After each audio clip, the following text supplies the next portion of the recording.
अज्ञानतिमिरान्धस्य ज्ञानाञ्जनशलाकया चक्षुर्मीलितमेन तस्मै श्रीगुरवे नमः।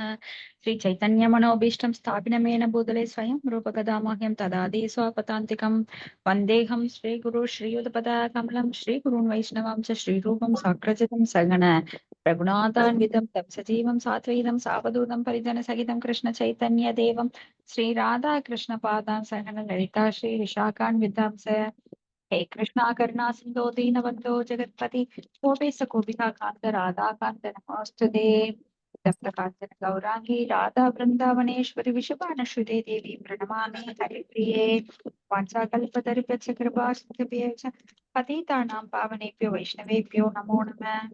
श्री कृष्ण चैतन्य प्रभु नित्यानंद श्री अद्वैत गदाधर श्रीवासादि गौर भक्त वृंदा हरे कृष्ण कृष्ण कृष्ण हरे हरे हरे राम राम हरे हरे नारायणं सत्यं परं चैव नरोत्तमं देवीं सरस्वतीं व्यासं ततो जयमुदीरयेत् नष्टप्रायेषु अभद्रेषु नित्यं भागवत सेवया भगवती उत्तमश्लोके भक्तिर्भवति नैष्टिकी मुखं करोति वाचालं पुंगुं लकायते कृपयात्कृपातमहं वन्दे श्रीगुरुं दीनतारिणं परमानन्दं माधवं श्रीचैतन्य ईश्वरम् ओम नमो भगवते वासुदेवाय।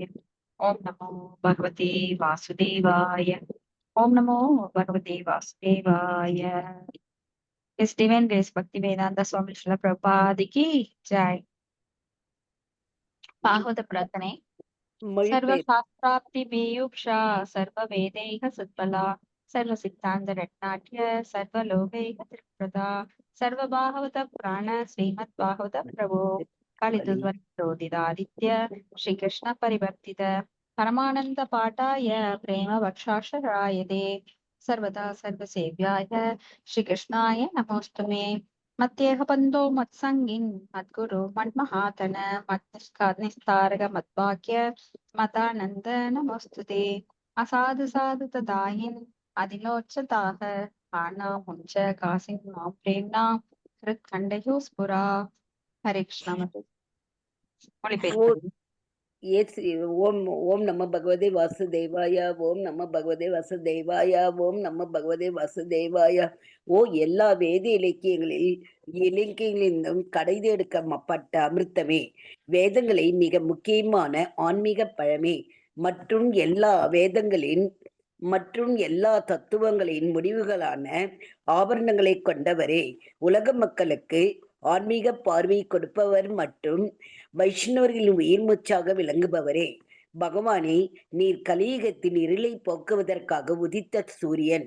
உண்மையில் நீர் எங்களிடம் திரும்பி வந்த கிருஷ்ணர். ஸ்ரீமத் பாகவதமே, உங்களுக்கு என் பணிவான வணக்கங்கள். உங்களை படிப்பவர்கள் உன்னத ஆனந்தத்தை அடைவார்கள். ஏனெனில் உங்கள் எழுத்துக்கள் அவர்களுக்கு தூய பக்தி தொண்டை பொழிகின்றது. நீங்கள் பகவான் கிருஷ்ணரின் அவதாரமாக இருப்பதால் எப்போதும் அனைவரும் உங்களுக்கு தொண்டு புரிய வேண்டும்.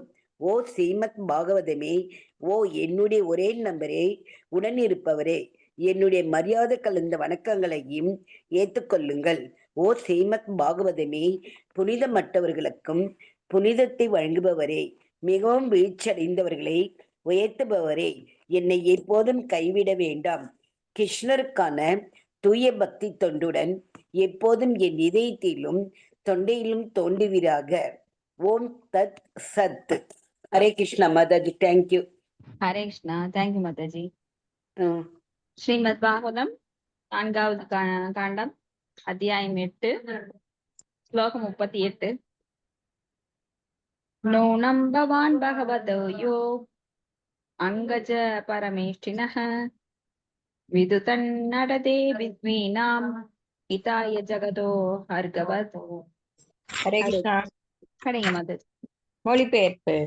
மரியாதைக்குரிய நாரத முனிவரே, நீர் பிரம்மதேவனின் மதிப்புமிக்க மைந்தன் ஆவீர். இப்பிரபஞ்சம் முழுவதின் நன்மைக்காக உமது இனிய வீணையினை இசைத்துக் கொண்டே நீர் பயணம் செய்கின்றீர். இப்பிரபஞ்சத்திலுள்ள அனைத்து உயிர்களின் நன்மைக்காக சுழலும் சூரியனை போன்றவர் நீங்கள். பொருளுரை. துருவ மகாராஜா சிறுவனாக இருந்த போதிலும் தன் தந்தை மற்றும் தாத்தாவை காட்டிலும் மிகுந்த செல்வ வளம் மிக்க ராஜ்யத்தினை பெறுவதற்குரிய வரம் தனக்கு நிச்சயம் அருளப்படும் என்று நம்பிக்கை தெரிவிக்கிறார். அதில் வாழும் அனைத்து உயிர்களுக்கும் நன்மையும் புரிவதற்காக சுழலும் சூரியனைப் போன்ற மிகச்சிறந்த சான்றோரான நாரத முனிவரை சந்தித்ததில் தான் மிகவும் மகிழ்ச்சி அடைந்ததாகவும் கூறுகிறார். நாரத முனிவர் முழுமுதற் கடவுளின் பக்தராக அனைவரும் எவ்வாறு ஆகலாம் என்று உபதேசிப்பதன் மூலம் இப்பிரபஞ்சம் முழுவதற்கும் சிறந்த நற்பணி செய்வதையே ஒரே லட்சியமாக கொண்டு இப்பிரபஞ்சம் முழுவதும் சுற்றி வருகிறார். இவ்வாறு துருவ மகாராஜா தனது ஆசை அசாதாரணமாக இருப்பினும் கூட நாரத முனிவரால் நிச்சயம் அதனை நிறைவேற்ற முடியும் என்று முழு நம்பிக்கை தெரிவிக்கிறார். சூரியனை பற்றிய சான்று மிகவும் முக்கியத்துவம் வாய்ந்தது. சூரியன் மிகவும் அன்புடையது. ஆதலினால் எந்தவித பாகுபாடுமின்றி எல்லோருக்கும் அது ஒளி வழங்குகிறது. துருவ மகாராஜா நாரத முனிவரை தனக்கு கருணை காட்ட வேண்டும் என்று வேண்டுகிறார். அவர் நாரத முனிவர் பந்தப்பட்ட ஆத்மாக்களுக்கு நன்மை செய்ய வேண்டும் என்ற ஒரே குறிக்கோளுடனேயே இப்பிரபஞ்சம் முழுவதும் பயணம் செய்கிறார் என்றும் குறிப்பிடுகிறார். அவர் நாரத முனிவர் தனக்கு கருணை காட்டுவதன் மூலம் தனது குறிப்பிட்ட ஆசையினை நிறைவேற்றி தர வேண்டும் என்று வேண்டுகிறார். துருவ மகாராஜா தனது ஆசையினை நிறைவேற்றும் தீர்மானத்தில் மிகவும் உறுதியுடன் இருந்தார். அதன் காரணமாகத்தான் தானே அவர் தனது குடும்பத்தையும் மாளிகையினையும் விட்டு வெளியேறினார். ஹரே கிருஷ்ணா. தேங்க்யூ மாதாஜி. ஹரே கிருஷ்ணா. தேங்க்யூ மாதாஜி. இப்ப துருவ மகாராஜா எப்படி வலம் சென்று தவத்துல ஈடுபடுறார். இடையில வந்து பகவானுடைய கருணையினால ஒரு குருவாக நாரத முனிவரை சந்திக்கிறார். அதனால ரொம்ப மகிழ்ச்சி அடைகிறார். நாரத முனிவர் அவரை சோதித்து, நீ இப்படியெல்லாம் காட்டுல போய் தவம் பண்ண முடியாது, நீ ரொம்ப சின்ன பாலகன், அதனால திருப்பி போ அப்படின்னு எல்லாம் சொல்லி அவரை கன்வின்ஸ் பண்ண பாக்குறாரு. ஆனா அவர் சொல்றார், உங்களால உங்களை சந்திச்சதுல ரொம்ப மகிழ்ச்சி. அப்போ நாரதர் எப்படிப்பட்டவர் அப்படின்னா சர்வலோக சஞ்சாரி. அப்போ தூய பக்தர்கள் மிகவும் கருணையுடன் அனைவரும் பகவானுடைய பக்தர்களாகி அவரவர் இடங்களுக்கு திரும்பி செல்ல வேண்டும், பகவானோட லோகத்துக்கு திரும்பி செல்ல வேண்டும் என்கின்ற எண்ணத்துல எப்பொழுதும் பிரச்சாரத்துல ஈடுபட்டிருப்பாங்க. சோ அதன் மூலமா எல்லா உயிர்களுக்கும் அவங்க கருணை கொடுக்கறாங்க. அப்படித்தான் நாரதரும் சர்வலோக சஞ்சாரி, எல்லா லோகங்களுக்கும் போய் பக்தியை பரப்புறதுல ஈடுபட்டிருக்காரு. அவரோட கருணையினால ஏகப்பட்ட பக்தர்கள் அவங்க வந்து தூய பக்தர்களாக மாறி பகவானோட லோகத்துக்கு பேக் டு காட் போயிருக்காங்க.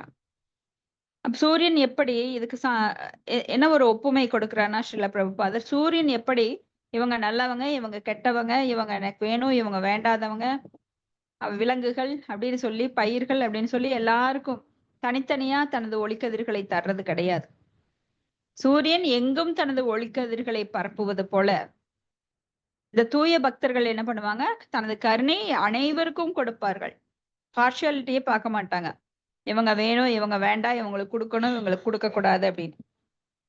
இப்ப துருவ மகாராஜா அதுல வந்து ரொம்ப பேர் பெற்றவர். அவரை சந்திச்சதுல ரொம்ப மகிழ்ச்சி அடைகிறார். ஆனாலும் என்னோட ஆசையை நீங்க நிறைவேற்றுங்க, எப்படி ஒரு பெரிய ராஜ்யம் கிடைக்கணும், சுருச்சி என்னை வந்து ரொம்ப அவமானப்படுத்திட்டாங்க, அவங்கள விட பெரிய ராஜ்யம், என்னோட தாத்தாவை விட பெரிய ராஜ்யம், பிரம்மதேவரை விட பெரிய ராஜ்யம் எனக்கு வேண்டும் அப்படின்னு சொல்லி அவர் ஆசைப்படுறார். ஸ்லோகம் 39. மைத்ரேய உவாச்ச இதி உதாகிருதம் ஆச்சர்ய பகவான் நாரதஸ்ததா பிரீத பிரத்யாக தம் பாலம் சத்வாக்யம் அனுகம்பயா. ஹரே கிருஷ்ணா. ஹரே கிருஷ்ணா. பிரணாம்.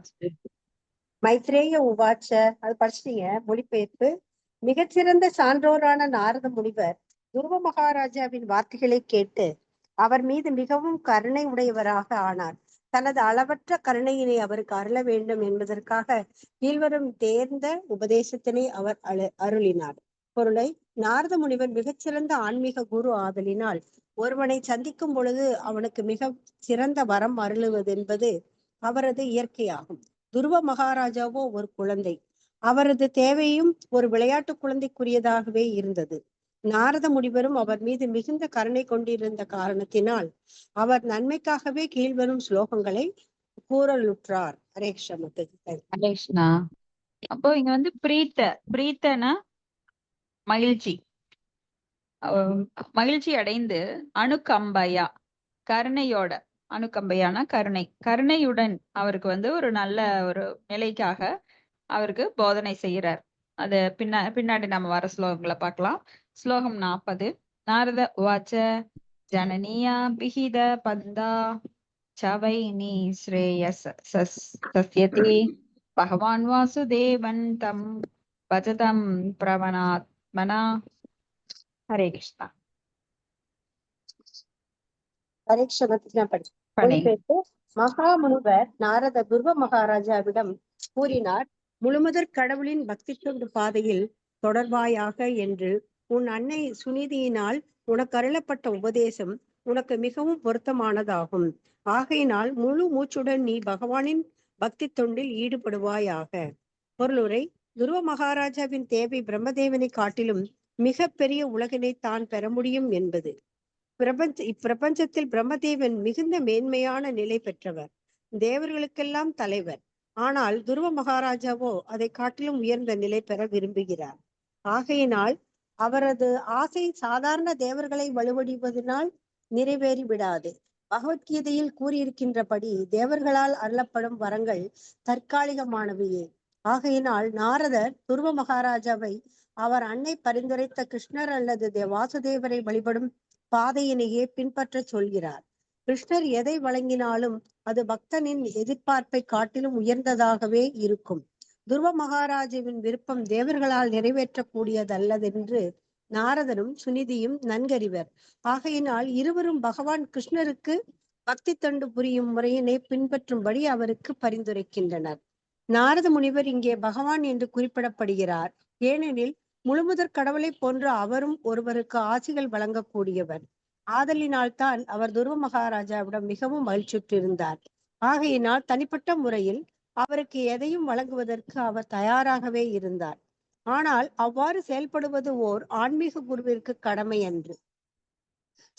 சாஸ்திரங்கள் கூறுகின்ற பக்தி தொண்டால் தான் சீடர்களை ஈடுபட செய்வது அவர் கடமையாகும். இதே நிலையில் தான் குருட்சேத்திரத்தில் அர்ஜுனன் முன்னர் பகவான் கிருஷ்ணரும் இருந்தார். அவர் நினைத்திருந்தால் எதிர்த்தரப்பினரை வெல்வதற்குரிய அனைத்து வசதிகளையும் அர்ஜுனனுக்கு அளித்திருக்க முடியும். மாறாக அர்ஜுனனை அவர் யுத்தம் செய் என்றுதான் கேட்டுக்கொண்டார்.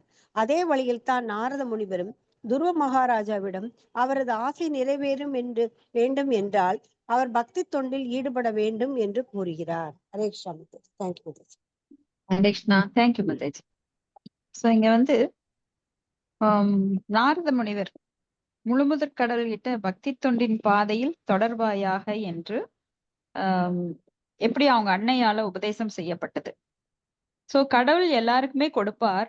ஆனால் எதை கொடுத்தால் நல்லது என்பது அவருக்கு மட்டும்தான் தெரியும். ஏன்னா நாம் கேட்கிற எல்லாத்தையுமே கொடுத்துட்டா அது வந்து நம்மளுக்கு அதனால நல்லது நடக்காது அப்படின்னு தெரிஞ்சா பகவான் அதை கொடுக்க மாட்டார்.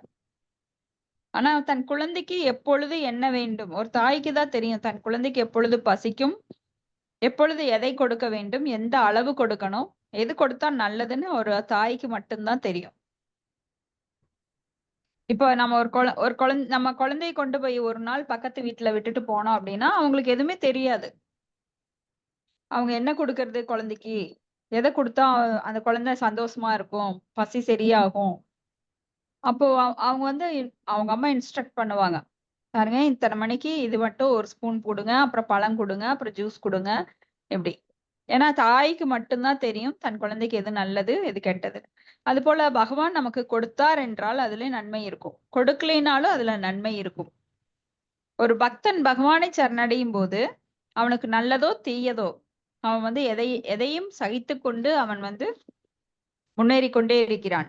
ஆனா பக்தர் அல்லாதவங்க என்ன பண்ணுவாங்கன்னா புலம்புவாங்க, இன்னைக்கு நான் சோச்சதி நான் காங்ஷதி பக்தர்கள்.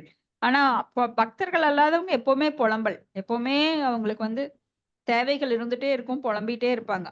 ஐயோ எனக்கு அது கிடைக்கல, இது கிடைக்கல, எனக்கு அது சரியில்லை, இது சரியில்லை. ஆனா பக்தர்கள் பாத்தீங்கன்னா என்னைக்குமே மகிழ்ச்சியோட மச்சித்தா மத்கத பிராணா போதையந்த பரஸ்பரம்னு எப்பவுமே பகவானோட சிந்தனையில ஒருவருக்கு ஒருவர் பகவானை பற்றிய லீலைகளை கேட்டுட்டு ஆனந்தமா இருப்பாங்க. அப்போ இங்க துருவ மகாராஜா வந்து பிரம்மதேவரை காட்டில் மிகப்பெரிய ராஜ்யம் வேணும் அப்படின்னு கேட்கறது ஒரு சிறு பிள்ளைத்தனம்தான். ஆனாலும் ஆசையே இருந்தாலும் ஆசையே இல்லாவிட்டாலும் யாரை வழிபடணும்? தேவர்களை கிடையாது. ஏன்னா தேவர்களால கொடுக்கப்பட முடியாது அந்த வரங்கள். அப்படியே கொடுத்தாலும் அது தற்காலிகமானவை. அதனாலதான் அவங்க அம்மா போய் முழுமுதற் கடவுளை வணங்கு, தவம் பண்ணு அப்படின்னு சொல்லி சொல்யூஷன் கொடுக்குறாங்க. அது சுனிதி வந்து அந்த மாதிரி ஒரு அறிவுடையவள். அப்போ தாய் தந்தையராக இருக்கிற நாம் என்ன பண்ணணும்? நம்ம குழந்தைகளையோ பேரம் பேத்திகளையோ நாம் என்ன பண்ணணும்னா முழுமுதற் கடவுளோட வழிபாட்டில் ஈடுபடுத்த வேண்டும். தேவர்களை அணுகுங்கள்னு சொல்லி கொடுக்க கூடாது. இதெல்லாம் நம்மளுக்கு ஒரு பாடம். முழுமுதற் கடவுளை போன்று அவரும் ஒருவருக்கு ஆசிகள் வழங்கக்கூடியவர். யாரு? நாரத முனிவர். ஏன்னா பகவானுக்கும் பகவானுடைய தூய பக்தனுக்கும் வித்தியாசம் கிடையாது. அதனாலதான் துருவ மகாராஜா அவரை பார்த்ததுல ரொம்ப மகிழ்ச்சி அடைகிறார். ஏன்னா இவர் வந்து என்ன வேணா ஆசீர்வாதம் பண்ணா நடக்கும் அப்படின்னு அவருக்கு தெரியும். ஆனா ஆன்மீக குரு என்ன பண்ணுவார்? அந்த மாதிரி பௌதிகமான விஷயங்களுக்கு ஒரு சிஷ்யனுக்கு ஆசீர்வாதம் வழங்க மாட்டார். இப்போ நிறைய பேரு நாம தூய பக்தர்களோ இல்ல ஆச்சாரியர்களோ வரும்போது அவங்கள போய் சந்திப்போம். சந்திச்சு அவங்க கிட்ட என்ன கேட்கணும்?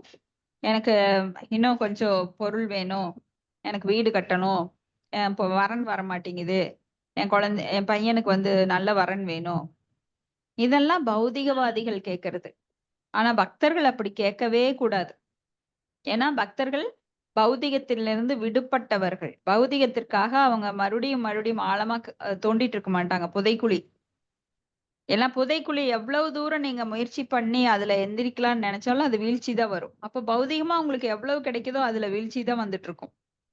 இப்போ பௌதிக நிலையற்ற அந்த பௌதிகத்துல நாம கேட்காமலே பகவான் கொடுப்பார். நம்மளுக்கு என்ன வருதுங்கிற பிராப்தம் இருக்கோ அது தானாக வந்தடையும். எப்படி துன்பங்கள் தானாக வருகிறதோ அது போல இன்பங்களும் தானாக வரும். சோ அதுக்காக நம்ம கண்டிப்பா பாடுபட வேண்டிய அவசியமே இல்லை. அதுக்காக சும்மா உட்கார்ந்திருக்க கூடாது. கடமையை செய், பலனை எதிர்பாராதே அப்படின்னு பகவான் சொல்றார். சோ எது எப்ப எந்த கஷ்டம் வருமோ எந்த இன்பம் வருமோ அது தானா வந்துட்டே இருக்கும். வந்துட்டே இருக்கும், போயிட்டே இருக்கும். அதுக்காக நாம பகவானை உட்கார்ந்து அதுக்காக வழிபட வேண்டிய அவசியம் இல்லை. ஏன்னா பகவானை வழிபடுறது எதுக்காக? அவர்கிட்ட பக்தி தொண்டு பண்றதுக்காக, அன்பை வளர்த்து கொள்வதற்காக. அதனால ஆன்மீக குரு வந்து பௌதிகமான வரங்களை தரமாட்டார். அப்போ சாஸ்திரங்கள் கூறுகின்ற பக்தி தொண்டில் தான் சீடர்களை அவர் ஈடுபடுத்துறார். அதுதான் அவரோட கடமையே. அதனாலதான் குருட்சேத்திரத்துல பகவான் சொன்னார் அர்ஜுனன் கிட்ட, நீ போர் புரி, உன் கடமையை செய். ஏன்னா கண்டிப்பா கடமை செஞ்சே ஆகணும் அர்ஜுனன். ஏன்னா அவன் சத்திரியன். போர் புரியாம நீ போய் தவம் பண்ற, காட்டுல போய் தவம் பண்றதுனால உனக்கு மனசு அடங்காது. ஏன்னா உனக்கு அந்த சத்துவ குணமான பிராமணத்தன்மை கிடையாது. ஒரு சத்திரியனுக்கு காட்டுக்குள்ள போனாலும் என்ன இருக்கும்? அந்த கோபமெல்லாம் இருக்கும். ஏன்னா அது அவன் உணர்வு. சத்திரியன். அதனாலதான் 4 வர்ணங்களை, குணங்களுக்கு தகுந்த மாதிரி 4 வர்ணங்களை பிரித்து கொடுத்தார். சாதுர்வர்ணியம்,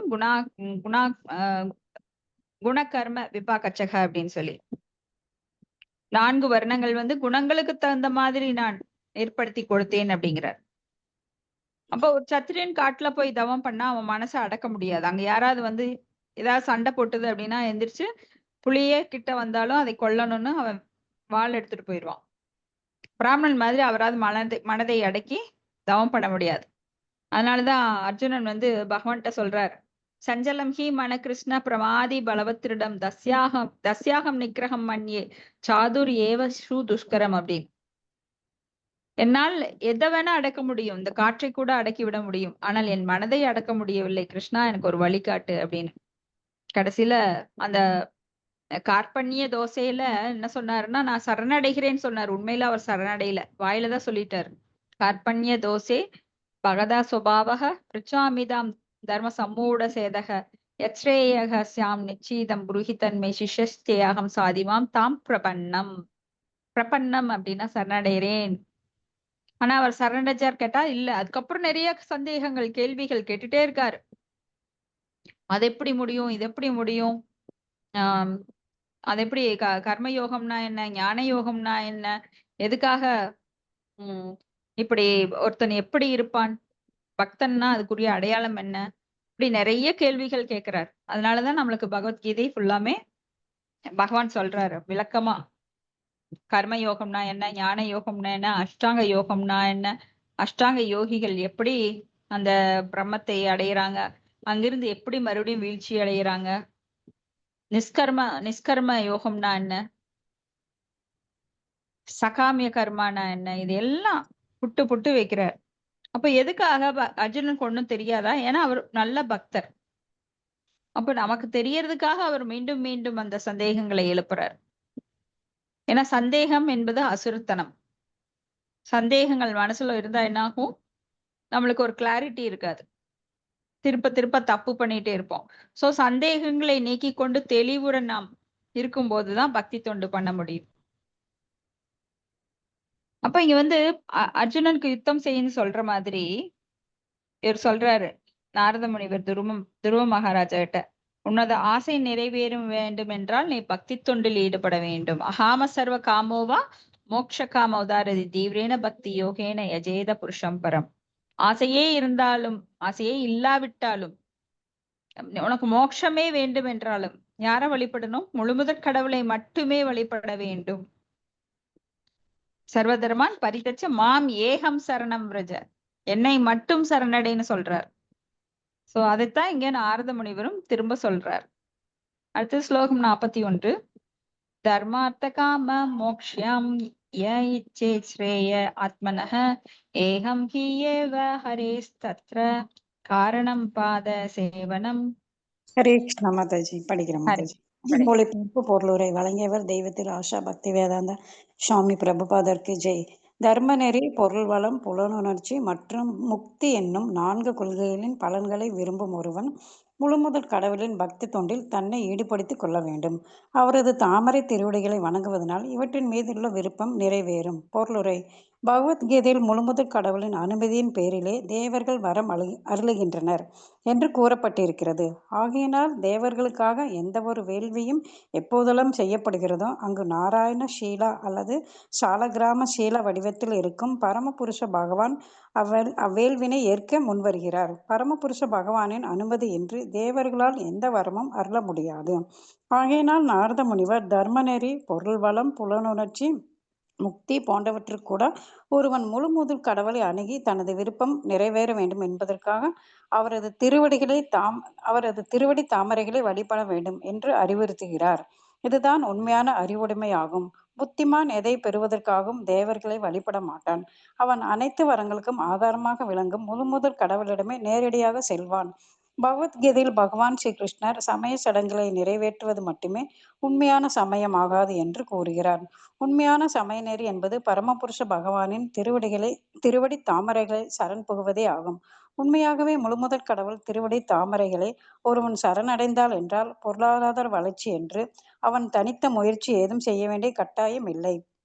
பகவானின் பக்தி தொண்டில் தன்னை ஈடுபடுத்திக் கொண்டவன் தன் புலன்களில் திருப்தியில் ஏமாற்றம் அடைவதில்லை. அவன் தனது புலன்களை திருப்திப்படுத்த வேண்டும் என்று விரும்பினால் கிருஷ்ணர் அவ்விருப்பத்திற்கு உடனே நிறைவேற்றுவார். முக்தியை பொறுத்த மாட்டிலும் பகவானின் பக்தி தொண்டில் தன்னை முற்றிலும் ஈடுபடுத்திக் கொண்டவன் ஏற்கனவே முக்தி பெற்றவன் ஆவான். ஆகையினால் அவன் முக்தி அடைவதற்கான தனித்த வேலை எதுவும் இல்லை. ஹரே கிருஷ்ணா மாதாஜி. ஒரு நிமிஷம் மாதாஜி இருக்கு. அடுத்த பேரா படிங்க மாதாஜி. ஆகையினால் துருவ மகாராஜாவிடம் பகவான் வாசுதேவர் கிருஷ்ணரை சரண் புகுந்து அவர் அன்னை அவருக்கு கூறியபடி செயல்பட்டால் அது அவர் விருப்பத்தினை நிச்சயம் நிறைவேற்றும் என்று நாரத முனிவர் அறிவுறுத்துகிறார். இச்லோகத்தில் நாரத முனிவர் பகவானின் பக்தி தொண்டு ஒன்றுதான் சிறந்த வழி என்று வலியுறுத்தி கூறுகின்றார். அதாவது உலகியல் இச்சைகள் நிரம்பி பெற்ற ஒருவன் தொடர்ந்து பகவானுக்கு பக்தி தொண்டு புரிந்தான் என்றால் அவனது அனைத்து விருப்பங்களும் நிறைவேறும் என்று கூறலாம். ஹரே கிருஷ்ணா மாதாஜி. நன்றி மாதாஜி.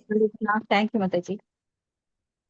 சோ தேவர்கள் மறுபடியும் திரும்ப திரும்ப இங்க தேவ வழிபாடு முறையானதல்ல அப்படின்னு சொல்லப்பட்டிருக்கு.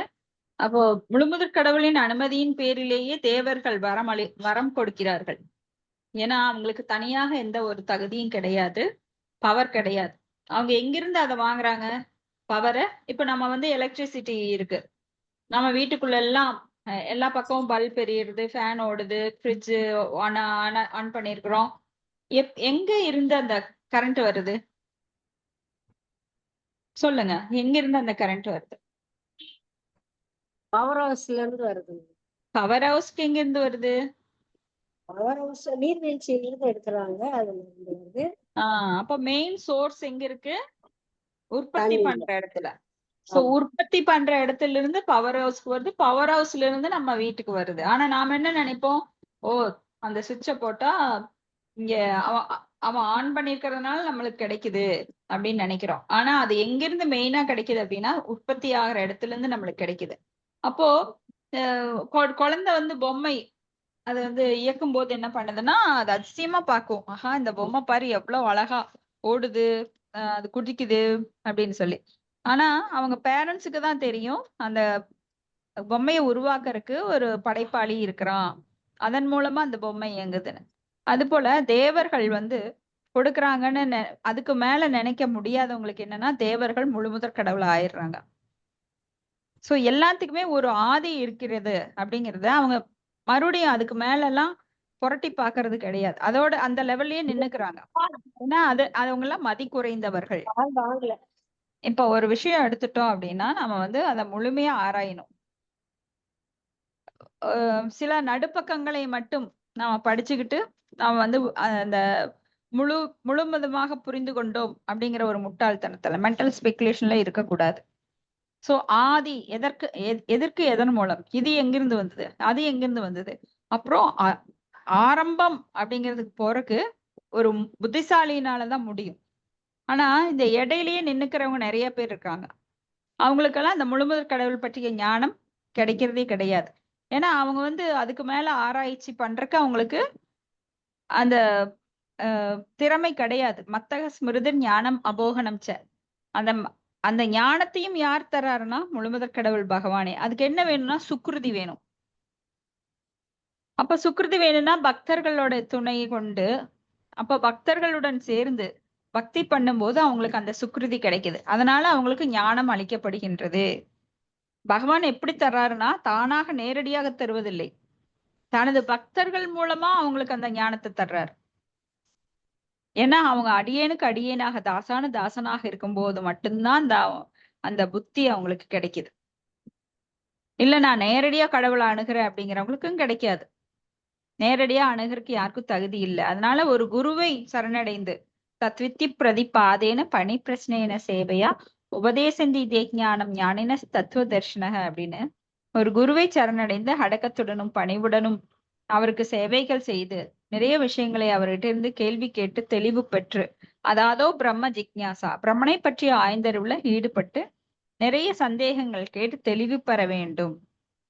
அதுக்குத்தான் இந்த மனித உடல் ஒரு கருவியாக பயன்படுகிறது. வேற விலங்குகளுக்கெல்லாம் நீங்க போய் சொன்னா ஆத்ம ஞானத்தை தெரிஞ்சுக்கோ அப்படின்னா அதெல்லாம் தெரிஞ்சுக்காது. பகவானோட நாமத்தை சொல்லுனாலும் சொல்ல முடியாது. ஆனா இன்னைக்கு விலங்குகள் கூட அப்படி சொல்றதா நம்ம யூடியூப்ல எல்லாம் பாக்குறோம். ஒரு முதலை கேரளால வந்து இந்த பகவானோட முழுமுதற் கடவுளான பகவான் நாராயணரோட குளத்துல அது வந்து நான்வெஜ் மட்டுமே சாப்பிட்டு பிரசாதம் மட்டுமே சாப்பிட்டு பகவானோட லோகத்துக்கே திரும்பி போயிருக்கு. இப்படி நாம நிறைய விஷயங்களை கேள்விப்படுறோம். ஒரு நாய் பகவானோட நாமத்தை சொல்லுச்சு சைத்தன்ய மகாபிரபு இருக்கும் போதே. இப்படி ரொம்ப அபூர்வமாக நீங்க குருவாயூர்ல பாத்தீங்கன்னா அந்த யானை கேசவன் அப்படிங்கிற யானை பகவானுக்காக சேவை செய்து ஏகாதசி எல்லாம் விரதம் இருந்து பகவான் முன்னாடியே தும்பிக்கையை தூக்கி அப்படியே கோயில் முன்னாடியே மரணம் அடைஞ்சது. அந்த கேசவன் யானையெல்லாம் இப்ப சமீபத்துல நடந்தது. அந்த யானை யார் முதுகு மேலையும் பகவானோட உற்சவ சிலையை வைக்கிறதுக்கு அனுமதிக்காதான். அப்ப அதுக்கு வயசாயிடுச்சு, அதை கட்டி ஒரு இடத்துல போட்டு வச்சுட்டாங்க. வேற யானையை இப்ப வந்து ஊர்வலத்துக்கு கூட்டிட்டு போலாம் அப்படின்னு. ஆனா அந்த யானை அப்படியே கயிறுகளை எல்லாம் அறுத்துட்டு பிச்சுட்டு ஓடி வந்து தன்னோட முதுகை காட்டி பகவானை தன்னோட முதுகுல தான் ஏத்தணும்னு சொல்லுச்சான். அப்போ அந்த கேரளால வந்து பிரச்சன்னம் பார்ப்பாங்க, அந்த சோழி எல்லாம் போட்டு பார்க்கும்போது பகவான் அந்த கேசவன் யானை இருக்கிற வரைக்கும் அதனோட முதுகுல தான் என்னை ஏத்தணும் அப்படின்னு சொல்லிட்டாரு. ஆனா தள்ளாத நிலையில கூட மறக்கும் தருவாயில கூட அது மேல ஏத்துறதுக்கு பயப்பட்டாங்க. ஏன்னா ரொம்ப வீக்கா இருந்தது, உடல் நலம் குன்றி சாக போற இறுதி நாட்கள் கோயிலுக்குள்ள இறந்துட்டா என்ன பண்றதுன்னு எல்லாருக்கும் ஒரே குழப்பம். ஏன்னா கோயிலுக்குள்ள இறந்துட்டா பல சடங்குகள் பண்ணணும், கோயிலை கிளீன் பண்ணணும், யாகம் பண்ணணும். இதையெல்லாம் நினைச்சு அந்த அர்ச்சகர்கள் வந்து என்ன பண்ணலாம்னு யோசிச்சுட்டு இருந்தப்போ வேற வழி இல்ல, இவன் விட மாட்டான் வேற யானைய அப்படின்னு சொல்லி அந்த கேசவன் யானை மேலேயே வச்சு அந்த உற்சவர் சிலையை வைத்து கோயிலை சுற்றி வர்றாங்க. சுற்றி வந்து அது முடிஞ்ச உடனே அந்த கோயில் முன்னாடியே அந்த யானை பகவானை இறக்கினோடனே அந்த கோயில் முன்னாடி கருட கம்பத்து முன்னாடி வந்து அப்படியே நீட்டி கால்களை நீட்டி பகவானை வணங்குற மாதிரி படுத்து தும்பிக்கையை தூக்கி அப்படியே பிளிரிச்சான். அதனோட உயிரை அப்போ அந்த செகண்ட்ல போச்சான். சோ இந்த மாதிரி ஒரு யானை கூட பக்தி செய்யும் போது ஏன் மனிதர்களாக பிறந்த நமக்கு அந்த உணர்வு வரல அப்படிங்கிறது ரொம்ப வெக்கக்கேடான விஷயம். நிறைய பேரு பக்திக்கு வராம இந்த கலியுகத்துல ரொம்ப அந்த தேகாபிமானத்துல சுத்திட்டு இருக்காங்க. உண்பது, உறங்குவது, உடலுறவு கொள்ளுவது அப்படின்ற நிலையில. ஆனா இதெல்லாம் விட்டில் பூச்சி வாழ்க்கை. பிரம்மாவோட லைஃப் ஸ்பேன் போல ஒப்பிடும் போது நம்மளோட வாழ்க்கையெல்லாம் தோன்றி மறைவது. பிரம்மா கண்ணை மூடி முழிக்கிறதுக்குள்ள நாம வந்து பல தடவை பிறந்து இறந்திருப்போம், பல ஜென்மங்கள் எடுத்திருப்போம். அவ்வளவு ஒரு லாங் லைஃப் அவருக்கு, மில்லியன் ஆண்டுகள். ஆனா அது 100 ஆண்டுகளாக வேற ஒரு கணக்குல. நம்மளுக்கு 100 ஆண்டுகள்ங்கிறது கட கட கடன்னு உருண்டு ஓடிரும். ஆனா அதுக்குள்ள நாம வந்து எவ்வளவு அனுபவிக்கோன்ற மோகத்துல மாயையில சிக்கி நாம சீரழிஞ்சிட்டு இருக்கோம். அடுத்த ஸ்லோகம் 42.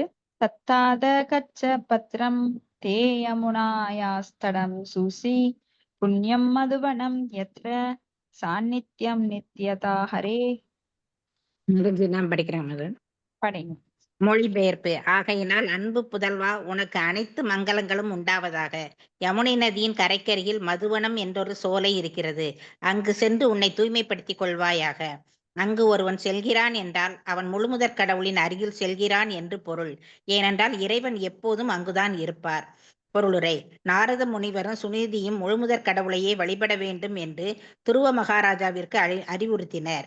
இப்பொழுது நாரத முனிவர் பரமபுருஷ பகவானின் வழிபாடு மிக விரைவில் பலன் கொடுப்பதற்கரிய சிறந்த வழிகளை கூறுகிறார். அவர் துருவ மகாராஜாவிடம் யமுனை நதிக்கரையில் இருக்கும் மதுவனத்திற்கு சென்று அங்கு அவரது தியானத்தினை தொடங்கி வழிபட வேண்டும் என்று அறிவுறுத்துகிறார். தல யாத்திரைக்குரிய இடங்கள் ஆன்மீக வாழ்க்கையில் ஒரு பக்தன் விரைவில் முன்னேறுவதற்குரிய சிறந்த பயனை கொடுக்கக்கூடியவைகளாகும். பகவான் கிருஷ்ணர் எங்கும் இருக்கிறார் என்றாலும் புனித இடங்களில் அவரை அணுகுவது மிகவும் சுலபம். ஏனெனில் அவ்விடங்கள் மகா முனிவர்களின் உறைவிடமாக திகழ்கின்றன. பகவான் கிருஷ்ணர் எங்கெல்லாம் தனது உன்னத செயல்களின் பெருமையினை தன் பக்தர்கள் ஓதிக்கொண்டிருக்கின்றார்களோ அங்கெல்லாம் தான் உறைவதாக கூறுகிறார். பல்வேறு புனித தலங்கள் இந்தியாவில் இருக்கின்றன. சிறப்பானவை பத்ரி, நாராயணம், துவாரகை, ராமேஸ்வரம், ஜெகநாதபுரி போன்றவற்றை கூறலாம். இப்புனித தலங்கள் நான்கும் தாமங்கள் என்று அழைக்கப்படுகின்றன. தாமம் என்பதற்கு பொருள் அது பரமபுருஷ பகவானை எளிதில் தொடர்பு கொள்ளலாம் என்பதாகும். முழுமுதற் கடவுளை வழிபடுவதற்கு பத்ரி நாராயணத்திற்கு வழியில் ஒரு ஹரிதுவாரனை கடந்து செல்ல வேண்டும். இதுபோல மற்ற தலங்களும் இருக்கின்றன. அவை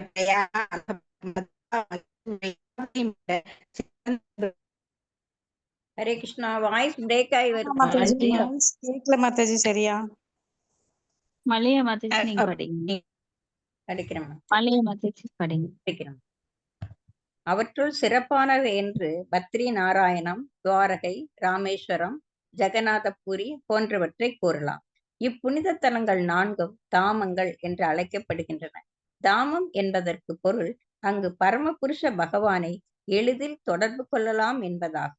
முழுமுதற் கடவுளை வழிபடுவதற்காக பத்ரி நாராயணத்திற்கு போகும் வழியில் ஒருவன் ஹரிதுவாரினை கடந்து செல்ல வேண்டும். இது போல மற்றும் பல புனித தலங்களும் இருக்கின்றன. அவை பிரயாகா, அலகாபாத், மதுரா மற்றும் இவை எல்லாவற்றையும் விட சிறந்தது பிருந்தாவனம் போன்றவையாகும். ஆன்மீக வாழ்க்கையில் முழு வளர்ச்சி அடையாத ஒருவனுக்கு இது போன்ற புனித தலங்களில் வாழ்ந்து பக்தி தொண்டு புரியுமாறு பரிந்துரைக்கப்படுகிறது.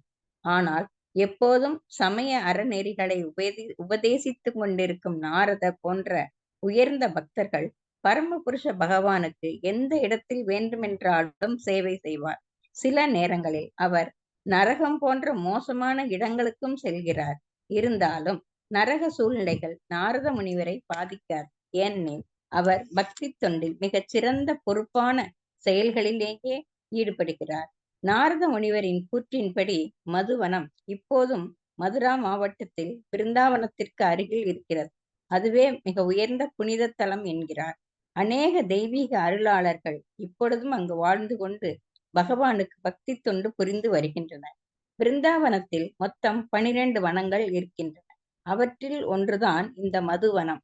இந்தியாவின் அனைத்து பகுதிகளிலும் இருந்து யாத்திரிகர்கள் எல்லோரும் இ12 வனங்களுக்கும் யாத்திரை செல்கின்றனர். யமுனை நதியின் கிழக்கு கரையில் 5 வனங்கள் உள்ளன. அவை பத்ரவனம், பில்வனம், லௌவனம், பாண்டீர வனம் மற்றும் மகாவனம் ஆகும். அதன் மேற்கு கரையில் 7 வனங்கள் உள்ளன. அவை மதுவனம், தாளவனம், குமுதவனம், பகுலாவனம், காமியாவனம், கதிரவனம் மற்றும் பிருந்தாவனம் ஆகும். இ12 வனங்களிலும் பல்வேறு தீர்த்த கட்டடங்கள் இருக்கின்றன.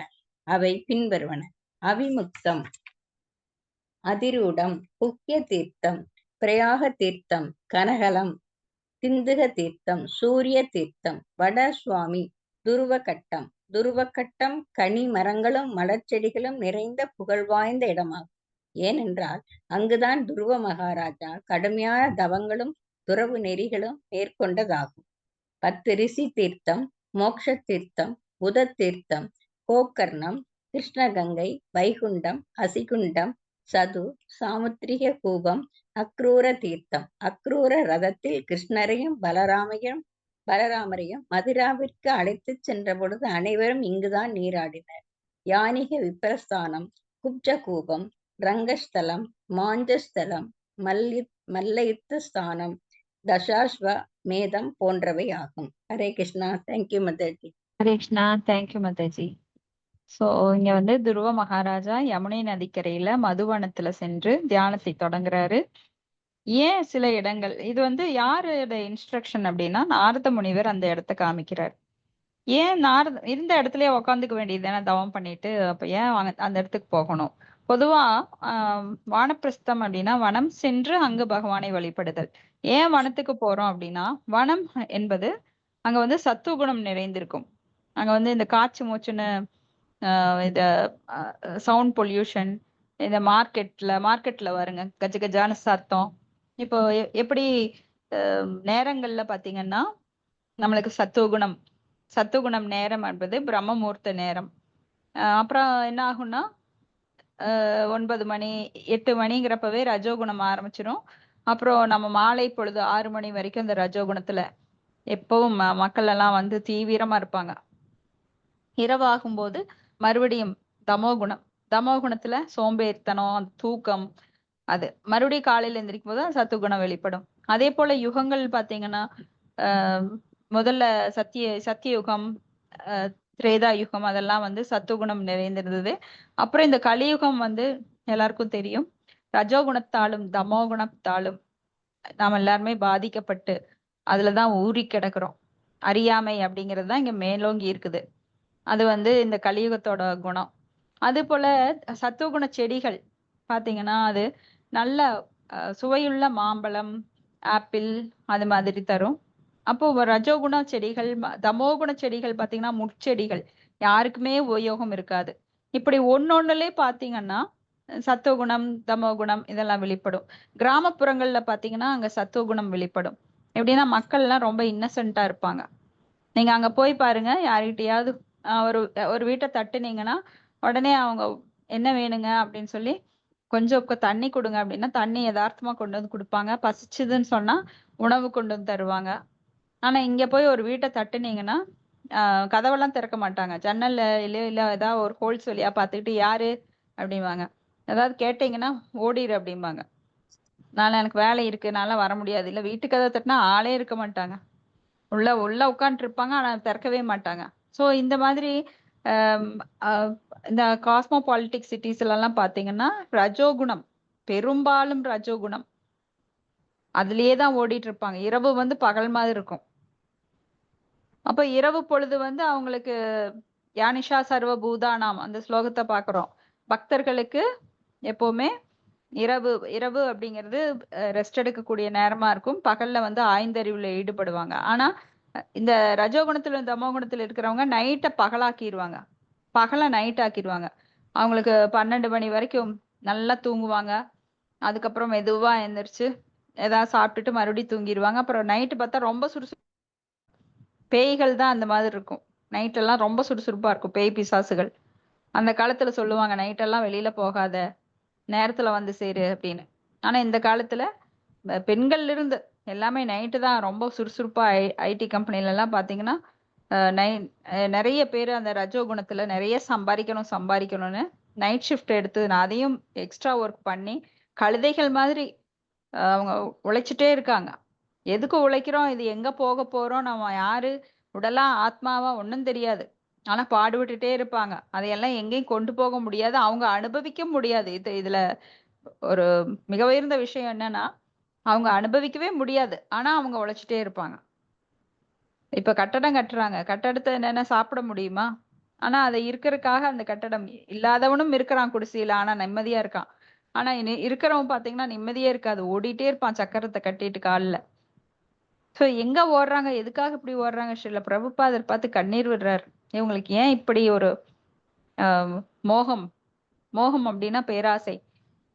எதுக்காக ஒரு ஒரு 3 ஜான் வயிற்றுக்கு வந்து சாப்பாடுங்கிறது ரொம்ப அவசியம். அதுக்காக இப்படி பாடுபடணுமா? அப்போ உடலை நம்ம மானத்தை காத்துக்கொள்ள ஒரு 4 உடை இருந்தா போறோம். அதுக்காக இப்படி பாடுபடணுமா? அப்போ ஒருத்தனுக்கு 1 ஏக்கர் நிலமும் ஒரு 2 பசுவும் ஒரு காளையும் இருந்தா போறோம். அவனோட தன்னுடைய முக்கிய அத்தியாவசிய தேவைகளை நிறைவேற்றி கொண்டு அவன் நிம்மதியாக வாழ முடியும். கிருஷ்ணா கான்சியஸ்ல நிம்மதியா வாழ முடியும்.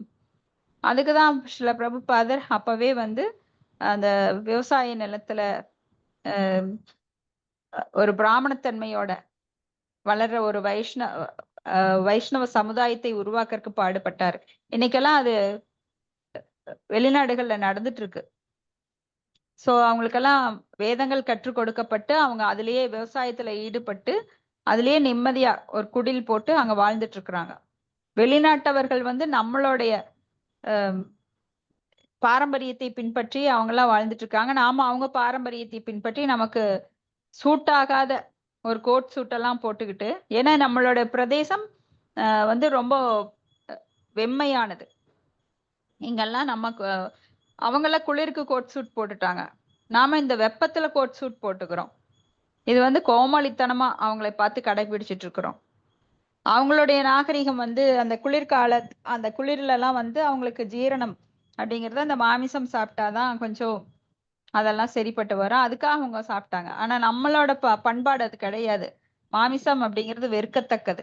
ஏன்னா ஒரு உயிரை கொலை பண்ணி நம்ம நாக்கின் சுவைக்காக அதை சாப்பிடுறது ரொம்ப பாவகரமான செயல். அது வந்து நம்மளை ரொம்ப பாதிக்கும். நம்மளோட அடுத்த பிறவி, இப்ப இந்த பிறவியிலையும் சரி, நம்ம பல துன்பங்களை அனுபவிக்க வேண்டி இருக்கும். இப்ப துன்பங்களை விரும்பாத ஒருவன் எதற்காக அதையெல்லாம் செய்யறான் அப்படிங்கறதே அவனுக்கே தெரியாம, தெரிஞ்சாலும் தெரியாத மாதிரி கட்டிட்டு செஞ்சுட்டே இருக்காங்க. இங்க என்ன படிச்சோம்னா, இப்ப மது அந்த இடங்கள், அப்போ ஏன் அவர் வந்து அந்த யமுனை கரையில தியானம் பண்ண சொல்றார் அப்படின்னா, சில குறிப்பிட்ட இடங்கள் தாமம் அப்படின்னு சொல்லப்படுது. தாமம் அப்படின்னா பகவானுடைய அந்த சிந்தனைக்கு உகந்ததாக. வைஷ்ணவர்கள் எல்லாம் என்ன பண்ணணும் அப்படின்னா, தாமத்திற்கு சென்று அங்கு சென்று குடியிருந்து அங்கேயே பகவானை நினைத்து அவங்க உயிரை தியாகம் பண்ணணும். பக்தர்களுக்கு அது பரிந்துரைக்கப்பட்டிருக்கு. ஆனா மனம் பக்குவப்படாத வரை அங்க போறதுக்கு நாம தயாரா இருக்கக்கூடாது. ஏன்னா மனம் வந்து ரொம்ப முக்கியம். மனதை கட்டுப்படுத்தாதவன் அங்க போய் உட்கார்ந்து மறுபடியும் பாவ செயல்கள் செய்யும் போது எப்படி ஒரு புண்ணிய இடத்துல நாம் செய்யும் செயல்கள் பல மடங்கு பலனை தருகிறதோ நன்மையாக, அதே சமயம் பாவமாகவும் பல மடங்கு நம்மளுக்கு பலனை தந்துரும். சோ நம்ம உணர்வை தூய்மைப்படுத்திட்டு போய் அங்க போய் செட்டில் ஆகணும். உணர்வு தூய்மை இல்லாத நிலையில் நாம் போய் அங்க பாவ செயல்கள் செய்தா நம்மளுக்கு ஒரு மடங்கு வர்றது 10 மடங்கு அதிகமா வரும். சோ அந்த தாமங்கள் வந்து பகவானுடைய கருணையை பெற்றது. இப்ப பிருந்தாவனம் அப்படின்னா பகவான் ஸ்ரீமதி ராதாராணியோட இங்க லீலைகள் செய்ய வரும்போது, அவதாரியாக வரும்போது என்ன பண்ணானா, பிருந்தாவனத்தை கோலோகத்திலிருந்து கொண்டு வந்தார். ஆனா இப்ப பாக்குற பிருந்தாவனம் எப்படி பன்றிகள் நாய்கள் எல்லாம் சுத்திட்டு இருக்கு, டிச்சு போயிட்டு இருக்கு அப்படின்னா நம்மளோட புறப்பார்வையிலான பார்க்கும்போது அப்படித்தான் தெரியும். ஆனா ஞானக்கண் கொண்டு உயர்ந்த பக்தர்களுக்கு தான் தெரியும் அந்த பிருந்தாவனம் எப்படி பகவானுடைய எக்ஸாக்ட் பிருந்தாவனம் கீழே வந்திருக்கு அப்படிங்கிறது. ஏன்னா நம்மளுடைய குறையுடைய பார்வைகளால நாம பார்த்து ஆராய முடியாது. இது ஆராய்ச்சிக்கு அப்பாற்பட்டது. எப்படி வேதங்கள்லாம் ஆராய்ச்சிக்கு அப்பாற்பட்டதோ அது மாதிரி. அப்போ இந்த அந்த சூழ்நிலைகள் இப்போ பொதுவா ஒருத்தர் கேட்கலாம், கோயில் எல்லா பக்கமுமே கட்டலாமே, அது ஏன் ஒரு குறிப்பிட்ட இடத்துல கட்டுறாங்க? இப்ப பகவான் எல்லா இடத்துலயும் இருக்காரே, அப்புறம் எதுக்கு கோயில் வேணும்? பகவான் எங்கும் நிறைந்தவராச்சே, நீங்க அப்படியும் சொல்றீங்கல்ல, அப்புறம் எது கோயில் கட்டுறீங்க அப்படிம்பாங்க. அது எப்படின்னா, இப்போ தண்ணீர் எல்லா இடத்துலயும் நிலத்துக்கடியில இருக்கு. ஆனா குறிப்பிட்ட இடத்துல போர்வெல் போடுறோம், இல்ல கிணறு தோன்றோம், அங்க தண்ணி கிடைக்குது. எதனால? அங்கதான் அந்த தண்ணீர் எல்லா இடத்துலயும் இருந்தாலும் எந்த இடத்துல தோண்டுனா நம்மளுக்கு அது பீரிட்டு வருமோ அந்த இடத்துலதான் நமக்கு பர்டிகுலரா நம்ம அந்த கிணறோ இல்ல போர்வெல்லோ நாம தோன்றோம். அது போல கரண்ட் எல்லா இடத்துலயும் ஒயர் இருக்கு. ஆனா நாம அந்த லைட் சுவிட்ச் போடும்போதுதான் அந்த லைட் குறிப்பிட்ட இடத்துல நமக்கு தேவையான இடத்துல எரிஞ்சு அதுவும் நம்மளுக்கு பலன் தருது. அது போல பகவான் எல்லா இடத்திலும் நிறைந்திருந்தாலும் சில தாமங்கள்ல அவர் மிகவும் அதிகமாக தனது கருணை காட்டுறார். அதனால அந்த இடத்துல தவம் பண்ணும்போது அவருக்கும் நம்மளுக்கும் தொடர்பு அதிகமா இருக்கும். ஏன்னா அது தூய்மையான இடங்கள். அப்படி இங்க வந்து நம்மளோட பாரம்பரியம் அந்த பாரத பூமியில ஜெகநாத் பூரி, ராமேஸ்வரம், துவாரகை, பத்ரி நாராயணம் அப்படின்ற புனித ஸ்தலங்கள், அதுலயும் பிருந்தாவனம் வந்து மிக மிக உயர்ந்தது, பகவானுக்கு ரொம்ப பிரியமானது. ஸ்ரீமதி ராதாராணி இங்க வர்றதுக்காக அவங்க சொன்னாங்க, பிருந்தாவனம் இருந்தா தான் நான் வருவேன்னு. அப்ப பகவான் பிருந்தாவனத்தோட ஒரு பகுதியை இங்க கொண்டு வந்தாரு. அதுல வந்து 12 வனங்கள் இருக்கு. தாளவனம், மதுவனம், குமுதவனம், பகூலாவனம், காமியவனம், கதிரவனம் அப்படின்னு சொல்லி நிறைய வனங்கள் இருக்கு. இப்பவும் யாத்திரை போறாங்க. பிருந்தாவனத்தில் அந்த பாதம் பட்டாலே நமக்கு வந்து அவ்வளவு ஒரு மகிமை. ஏன்னா பகவான் அங்க இருந்துதான் நிறைய லீலைகள் பண்ணினார். அதுல நிறைய தீர்த்தங்கள் இருக்கு. அதனால இன்னைக்கும் நாம பார்க்கலாம், துருவ மகாராஜா எங்க இருந்து தவம் பண்ணாரோ அந்த இடத்தை துருவ கட்டம் அப்படின்னு சொல்லி அந்த இடத்துல நிறைய மலர் செடிகள் கனிகள் எல்லாம் இருக்கு. ரொம்ப புகழ் வாய்ந்த இடம். ஏன்னா சின்ன பையனான அவர் தவம் பண்ண இடம் அது. அங்க வந்து பகவான் அவருக்கு காட்சி அளித்த இடம். அடுத்தது ஸ்லோகம் 43. ஸ்நாத்வானுஷனம் தஸ்மின் காலிந்தியா ஷலிலே சிவே கிருத்வோ சீதானி நிவஷன் ஆத்மன கல்பிதாசனஹ. ஹரே கிருஷ்ணா. ஹரே கிருஷ்ண மாதாஜி. மொழிபெயர்ப்பு. நாரத முனிவர் கூறினார், காலந்தி எனப்படும் யமுனை நதியின் நீரில் ஒரு நாளைக்கு 3 முறை நீ நீராட வேண்டும். ஏனென்றால் அது மங்களமும் புனிதமும் தெளிவும் உடையது ஆகும். நீராடிய பிறகு நீ அஷ்டாங்க யோகத்திற்குரிய ஒழுங்குமுறை விதிகளை செய்தல் வேண்டும். பிறகு உனது ஆசனத்தில் சரியான நிலையில் அமைதியுடன் அமர்ந்து கொள்ள வேண்டும். பொருளுரை. இக்கூற்றிலிருந்து அஷ்டாங்க யோக முறைகள் எவ்வாறு பயிற்சி செய்வது என்பதை பற்றி அவர் ஏற்கனவே அறிவுறுத்து பட்டிருக்கிறார் என்று தோன்றுகிறது. இம்முறையானது நமது பகவத்கீதை உண்மையுருவில் சாங்கிய யோகம் என்ற அத்தியாயத்தில் பக்கம் 339, 336, 39, 334 விளக்கப்பட்டிருக்கிறது. அஷ்டாங்க யோகத்தில் ஒருவன் முதலில் தன் மனதினை நிலைநிறுத்த வேண்டும். பிறகு பகவான் விஷ்ணுவின் வடிவில் தன் கவனத்தை செலுத்தல் வேண்டும். இது பின்வரும் ஸ்லோகங்களில் விளக்கப்படும். அஷ்டாங்க யோகம் என்பது உடலை பலப்படுத்துவதற்கு உடற்பயிற்சி அல்ல, மாறாக பகவான் விஷ்ணுவின் வடிவில் தன் மனதை செலுத்துவதாகும் என்று இங்கே தெளிவாக குறிப்பிடப்பட்டிருக்கிறது. இவ்வாசனத்தில் அமருவதற்கு முன்பு ஒருவன் தன்னை தினமும் 3 முறை புனித நீரினால் தூய்மை செய்து கொள்ள வேண்டும். இதுவும் பகவத்கீதையில் விளக்கப்பட்டிருக்கிறது. யமுனை நீர் இயற்கையிலே புனிதமும் தெளிவும் உடையது. ஆகையினால் அதில் தினமும் ஒருவன் 3 முறை நீராடினால் சந்தேகமின்றி அவன் புற தூய்மை பெறுவான். ஆகையினால் நாரத முனிவர் துருவ மகாராஜாவிடம் யமுனை நதிக்கரை சென்று புற தூய்மை செய்து பெறும்படி அறிவுறுத்துகிறார். தெய்வீக யோகத்தினை பயிற்சி செய்வதில் இதுவும் ஒரு பகுதியாகும். ஹரே கிருஷ்ணா மாதாஜி. நன்றி மாதாஜி. ஹரே கிருஷ்ணா. கிருஷ்ணா. நன்றி மாதாஜி. இன்னைக்கும் பக்தர்கள் பாத்தீங்கன்னா பிரம்மச்சாரிகள்ல இருந்து அவங்க எல்லாம் கோயில் என்ன பண்ணுவாங்கன்னா 3 முறை நீராடுவார்கள். அப்ப 3 முறை நீராடி அவங்க வந்து உடல் சுத்தம் அப்படிங்கிறது ரொம்ப அவசியம். ஏன்னா பகவானுக்கு சேவை செய்யறதுக்கு கர்ப்ப கிரகத்துக்குள்ள போறக்குள்ளலாம் உடல் சுத்தம் ரொம்ப அவசியமானது. அப்போ இங்க நாரதர் வந்து துருவ மகாராஜாக்கு சொல்றாரு, நீ 3 முறை உடல் சுத்தம் செய்யணும் யமுனை நதியில நீராடி அப்படின்னு சொல்லி அஷ்டாங்க யோகத்தினை. ஏன்னா அந்த யுகத்துக்குரிய வழிபாடு ஒவ்வொரு யுகத்திலும் ஒவ்வொரு வழிபாடு இருக்கு. திரேதாயத் அப்படின்னு திரேதாயத் தியாயதோ விஷ்ணு அப்படின்னு சொல்லி தியானம் பண்றது, அடுத்தது யக்ஞம் பண்றது, அடுத்தது கோவில் வழிபாடு பண்றது, அப்புறம் கலோதத் ஹரி கீர்த்தனாத், கலியுகத்துல வந்து ஹரி கீர்த்தனம் ஒன்றே போதும் அப்படின்னு யுகமாக வேறு பேரு வழிமுறைகள் சொல்லப்பட்டிருக்கு. எல்லா யுகங்களிலும் ஒரே தர்மம் கிடையாது, தர்மம் மாறுபடும். அப்ப சத்தியத்துக்கு ஒரு தர்மம் தியானம் பண்றது. இப்படி 4 யுகங்கள்ல 4 முறைகள். இப்ப வந்து ஆனா பகவானுடைய நாமம் என்றுமே பிரசித்தி பெற்றது. நாமம் வந்து ஓம் நமோ பகவதே வாசுதேவாய, ஓம் நமோ நாராயணாய.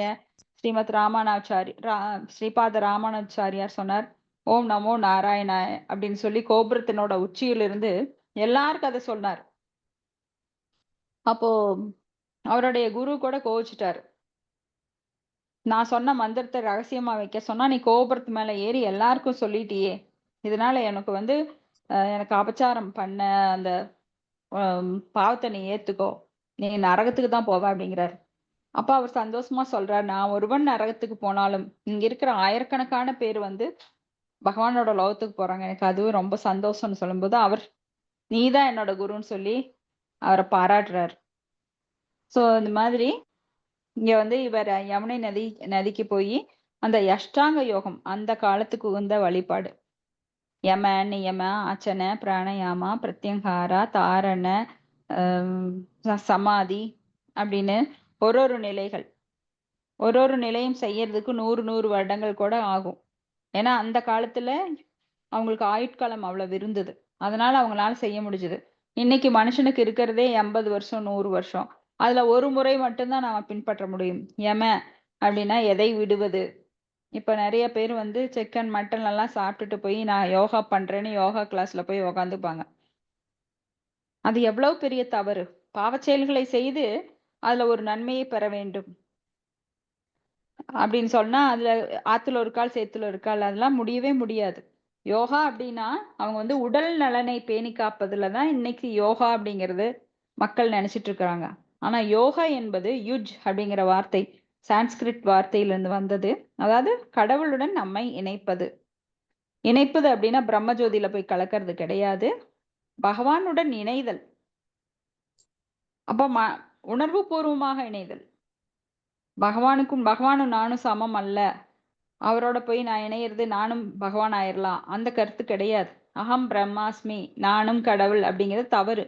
நான் ஆத்மா அப்படிங்கிற அகம் பிரம்மாஸ்மி அப்படின்னா நான் ஆத்மா. எந்த மாதிரி ஆத்மா? நான் சேவகன். சோ ஆண்டாள் அடிமை. அதாவது பகவான் வந்து ஆள்பவன், நாம அவருக்கு பணிபுரிவு சேவகர்கள். அந்த நிலைமைதான் நாம உறவு கொள்ள வேண்டுமே தவிர நானும் பகவானும் ஒண்ணுன்னு ஒரு சிறு துரும்பு ஒரு மலையுடன் போட்டி போடக்கூடாது. ஏன்னா அந்த அளவுக்கு ஆகவே முடியாது நம்மளால. மலை அப்படிங்கிறதெல்லாம் ஒரு சின்ன ஒரு எக்ஸாம்பிள். ஆனா பகவான் அளவிற்கரியவர், அனந்த எல்லையில்லாதவர். அவர் சக்திகள் எல்லையில்லாதது, அவரது வடிவம் எல்லையில்லாதது, அவரது அழகு எல்லையில்லாதது. இப்படி 6 ஐஸ்வர்யங்கள் எல்லையற்ற நிலையில இருக்கு. அவரோட நம்ம ஏன்னா பகவானை பத்தி பகவானுக்கே தெரியாது, அந்த அளவுக்கு அவர் மிகப்பெரியவர். சிவனுக்கும் பிரம்மாக்கும் கூட அவருடைய குணங்கள், அவரை பற்றிய லீலைகள், அவரை பற்றிய புகழ் இது அவங்களுக்கு எல்லாமே கூட புரியல அப்படின்னா நம்மளால எப்படி அதை அளவிட முடியும்? ஸோ அதுக்கு ஆசைப்படாம நாம என்ன பண்ணணும்னா இந்த மாதிரி ஒரு குருவோட கட்டளை ஏற்று அதன் வழிப்பிரகாரம் நாம் பகவானை அடைய முயல வேண்டுமே தவிர, ஏன்னா நமக்குரிய அறிவு கொடுக்கப்பட்டிருக்கு, அதுவும் பரிபூர்ணமானது. எப்படி பகவானிடமிருந்து பிரிந்து வரும் அனைத்தும் அதனதன் நிலையில் அது பரிபூர்ணமானது. அப்ப பகவான் பரிபூர்ணமானவர், அவர்கிட்ட வர எல்லாமே பரிபூர்ணமானது. இப்ப இந்த சட உலகத்துல வந்து எந்த ஒரு குற்றமும் இல்லை, டிமாண்ட்ஸ் இல்லை அப்படின்னு நம்ம பாக்குறோம், பற்றாக்குறை இல்லைன்னு. அப்போ எல்லாமே இங்க பரிபூர்ணமா கொடுக்கப்பட்டிருக்கு. ஆனா செயற்கையான முறையில் அது ஏற்படுத்தப்படுகின்றது. தெளிவா புரிஞ்சுக்கணும். அப்போ இங்க தெய்வீகமான பயிற்சி யோகத்துல அவர் ஈடுபடுறார். அடுத்த ஸ்லோகம் 44. பிராணாயாமேன த்ரிபிருதா பிராணேந்திரிய மனோபலம் சனைர்யுதஸ்யாபித்யானியேன் மனசா குருணா குரும். ஹரே கிருஷ்ண. மொழிபெயர்ப்பு. உனது ஆசனத்தில் அமர்ந்த பிறகு 3 வகையான சுவாச பயிற்சிகளை செய்தல் வேண்டும். இவ்வாறு படிப்படியாக உயிர்காற்று, மனம் மற்றும் புலன்களை கட்டுப்படுத்த வேண்டும். அனைத்து ஜட மாசுக்களில் இருந்தும் முற்றிலும் உன்னை விடுவித்துக் கொண்டு மிகுந்த பொறுமையுடன் முழுமுதற் கடவுளை தியானிக்க தொடங்க வேண்டும். பொருளுரை. இச்சுலோகத்தில் முழு யோகாசன முறையும் சுருக்கமாக சித்தரிக்கப்பட்டிருக்கிறது. மேலும் சுவாச பயிற்சியின் மூலம் அலைபாயும் மனதினை அடக்க வேண்டும் என்றும் வலியுறுத்தப்பட்டிருக்கிறது. மனம் எப்போதும் நிலை தடுமாறும் இயல்புடையது. அதனால் இயற்கையிலேயே மனது அலைபாய்ந்து கொண்டே இருக்கும். சுவாச பயிற்சி என்பது அதனை கட்டுப்படுத்துவதற்கு ஆனதாகும். பல கோடி வருடங்களுக்கு முன்பு துருவ மகாராஜாவின் காலத்தில் மனதினை அடக்கும் இம்முறையானது சாத்தியமாக கூடியதாக இருந்திருக்க வேண்டும். ஆனால் தற்காலத்தில் ஓதுகின்ற முறையின் மூலம் மனதினை நேரடியாக முழுமுதற் கடவுளின் திருவடி தாமரைகளில் நிலைநிறுத்த முடியும். ஹரே கிருஷ்ணா மந்திரத்தை ஓதுவதன் மூலம் ஒருவன் உடனடியாக அதன் ஒளி அதிர்வெண்ணில் கவனம் செலுத்தி பகவானின் திருவடி தாமரைகளை நினைப்பதன் மூலம் மிக விரைவில் சமாதி நிலை அடைகிறான். முழுமுதற் கடவுளிடமிருந்து வேறுபடாத அவரது புனித நாமங்களை ஒருவன் ஓதினால் இயற்கையிலேயே அவனது மனமானது பகவானை பற்றிய சிந்தனையில் ஆழ்கிறது. இங்கு துருவ மகாராஜாவிற்கு பரம குருவினை தியானிக்குமாறு பரிந்துரைக்கப்பட்டு இருக்கிறது. கிருஷ்ணரே பரமகுருவாக விளங்குபவர். ஆகையினால் அவர் சைத்திய குரு என்று அழைக்கப்படுகிறார். இது எல்லோர் மனத்திலும் வீற்றிருக்கும் பரமாத்மாவை குறிக்கிறது. பகவத்கீதையில் அவர் உள்ளிருந்தும் அவர் அனுப்பும் ஆன்மீக குரு வெளியிலிருந்தும் உதவுவதாக குறிப்பிடப்பட்டு இருக்கிறது.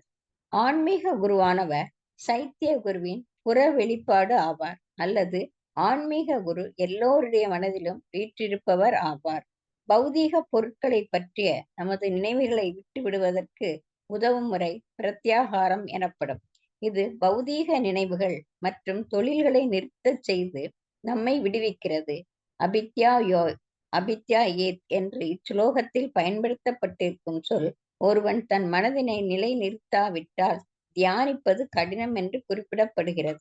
இறுதியாக தியானம் என்பதற்கு பொருள் அகத்தினுள் இருக்கும் பகவானை சிந்தித்தல் என்பதாகும்.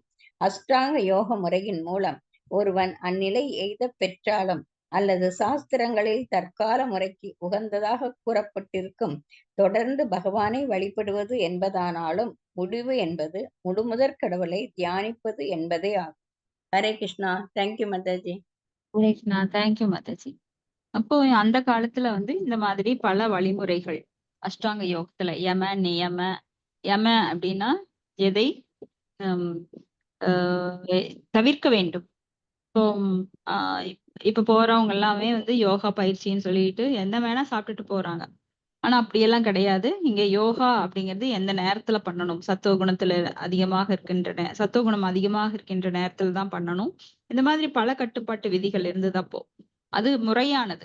ஆனா இப்ப பண்ற யோகா அப்படிங்கறதெல்லாம் பெயரளவானது. வெளிப்புற உடம்பை பாதுகாத்து கொள்கிறேன் அப்படிங்கிற பேர்ல நிறைய யோகா சென்டர்ஸ் தப்பான விளக்கங்கள் எல்லாம் கொடுத்து மக்களை ரொம்ப குழப்புறாங்க. ஆனா இப்ப யோகா அப்படின்னாலே நாம செய்யற பக்தி யோகா தான் இந்த யுகத்திற்கு முறையானது. மற்ற இந்த அஷ்டாங்க யோகம் கூட நாம செய்ய முடியாது. ஏன்னா ஒவ்வொன்றும் பயிற்சி செய்யறதுக்கு பல காலங்கள் எடுக்கும். அப்ப நியம அப்படின்னா எதை எடுக்க வேண்டும், எந்த நியமங்களை ஃபாலோ பண்ணணும். யம நியம. ஆச்சனை அப்படின்னா எப்படி எந்த ஆசனத்துல உட்காரணும். அவன் பலவிதமான இதெல்லாம் இருக்கு, உட்காரும் முறை இருக்கு. அதெல்லாம் நிறைய யோக பயிற்சியில பாத்தீங்கன்னா அவங்க சொல்லி தருவாங்க ஆசனங்கள். அப்ப எந்த ஆசனத்துல உட்கார்ந்து எப்படி பகவானை வழிபடணும். அந்த மாதிரி 3வது முறை யம நியம ஆச்சனை. பிராணயாமா அப்படின்னா நம்மளோட பிராணனை எவ்வாறு கட்டுப்படுத்துறது. 5 விதமான காற்றுக்கள் இருக்கு இல்லையா, அது வந்து எப்படி கட்டுப்படுத்துறது, உள்மூச்சை வெளிமூச்சாகவும் வெளிமூச்சை உள்மூச்சாகவும் எப்படி அடக்கி சுவாசத்தை கட்டுப்படுத்துறது, அதன் மூலமா அந்த சமான விதான அந்த 5 விதமான காற்றுக்கள் இருக்கு. பிராண அப்படின்னு 5 விதமான காற்றுக்கள். அதை வந்து அடக்கி அந்த மூச்சு காற்றை அடக்கிறதன் மூலமா மூச்சு அந்த உயிர் காற்றானது இந்த 5 விதமான காற்றுக்களால் சூழப்பட்டிருக்கு. அப்ப அந்த 5 விதமான காற்றுக்கள்ல இருந்து அந்த பிராணனை எடுத்துட்டு அந்த உச்சந்தலைக்கு எப்படி கொண்டு வர்றது, அதுதான் இந்த மூச்சு காற்று பயிற்சி பிராணயாம. யம நியம ஆச்சன பிராணயாமா பிரத்யங்கார. பிரத்யங்கார அப்படிங்கிறது பகவானை தொடர்ந்து நினைக்கிறது. இப்படி ஒவ்வொரு அஷ்டாங்க யோகம், அதாவது 8 நிலைகள். அந்த 8 நிலையில கடைசியில என்னன்னா சமாதி நிலை. சமாதி நிலையில என்ன நடக்குதுன்னே தெரியாது வெளியில. அந்த அளவுக்கு அவன் தியானத்துல முன்னேறி பகவானுடன் அவர் வந்து தியானத்துல ஆழ்ந்திருப்பார். வெளிப்புற செயல்கள் எல்லாமே நிறுத்தப்பட்டிருக்கும். அப்போ இங்க ஜட செயல்கள்ல இருந்து விடுபடுறது அந்த பிரத்யங்காரா. பிரத்யங்காரா அப்படிங்கிறது பௌதிகத்துல இருந்து விடுபடுவது. எப்படி ஒரு முத்தின வெள்ளரிக்காய் அது தானாக அது என்ன பண்ணுனா அந்த செடியில இருந்து தன்னை விடுவித்துக் கொள்ளும். அது போல இவங்க வந்து பக்குவப்பட்ட உடனே அந்த பிரத்யங்கார நிலையில பௌதிகத்திலிருந்து விடுபடுறாங்க. அதாவது என்னுடைய வீடு, என்னுடைய மனைவி, என்னுடைய பணம், என்னுடைய இடம், அதாவது அந்த நிலைகள்ல இருந்து விடுபட்டு நான் ஆத்மா என்கின்ற நிலையை உணர்ந்து அதுல இருந்து விடுபடுறாங்க. இப்படி ஒவ்வொரு நிலையா முன்னேறி முன்னேறி கடைசியில சமாதி நிலைக்கு வர்றாங்க. ஆனா இங்க வந்து நம்மளுக்கு பக்தி யோகத்துல சமாதி நிலை அப்படிங்கிறது அங்க கடைசி நிலை. ஆனா இங்க முதல்லயே அது வந்துருது. ஏன்னா பக்தர்கள் வந்து தொடர்ந்து பகவானுடைய நாமத்தை சொல்லும் போது அவங்க யம நியம ஆச்சன பிராணயாம இந்த ப்ராசஸ் எல்லாம் இல்லாம நேரடியாக சமாதி நிலைக்கு வந்துடுறாங்க. எப்படின்னா அவங்க எப்பொழுதும் பகவானை பற்றிய பேச்சில், பகவானை பற்றிய ஞாபகத்துல, அவரது நாமம், ரூபம், லீலை, குணங்கள் அப்படின்னு சொல்லி பக்தர்களுடைய தொடர்புல எப்பவும் பகவானை நினைச்சிட்டு அந்த தியானம் பண்ணிட்டே இருக்காங்க. அப்ப தியானம் பண்றதுனால என்ன கிடைக்கும்? அந்த சமாதி நிலை பக்தர்களுக்கு கிடைக்குது. சோ அந்த காலத்துல ரொம்ப கஷ்டப்பட்டு செஞ்சாங்க. ஆனா இந்த காலத்துல அந்த முறை பரிந்துரைக்கப்படவில்லை. ஏன்னா காடுகள்ல போய் செய்யற அளவுக்கெல்லாம் இங்க காடுகளே கிடையாது. அப்போ நம்ம எளிமையான வழிமுறை, மூக்க வந்து தலைய சுத்தி தான் தொடணும் இல்ல. கலியுகத்துல எளிமையான முறையில பக்தி பண்ண பகவான் நம்மளுக்கு நேரடியா மூக்க தொட்டா போறோம் அப்படின்னு சொல்லி பகவானுடைய நாம சங்கீர்த்தனத்தின் மூலமாகவே நம்மை வந்து திரும்பி அழைச்சுக்கிறார். ரொம்ப எளிமையான முறை. தேவர்கள் கூட சொல்லுவாங்க கலியுகம் ஒரு விதத்துல நல்லது. கலௌதத் கரி கீர்த்தனாத் அப்படின்னு சொல்லி நிறைய நாம் பாவங்கள் நிறைந்திருந்தாலும், மாயினால் சூழப்பட்டிருந்தாலும், கலியோட தாக்கம் அதிகமாக இருந்தாலும், ரொம்ப எளிமையான முறையில பகவானை சென்றடைவதற்காக நம்மளுக்கு இந்த நாமம் கிருஷ்ண ஹரே கிருஷ்ண கிருஷ்ண கிருஷ்ண ஹரே ஹரே ஹரே ராம ராம ராம ஹரே ஹரே.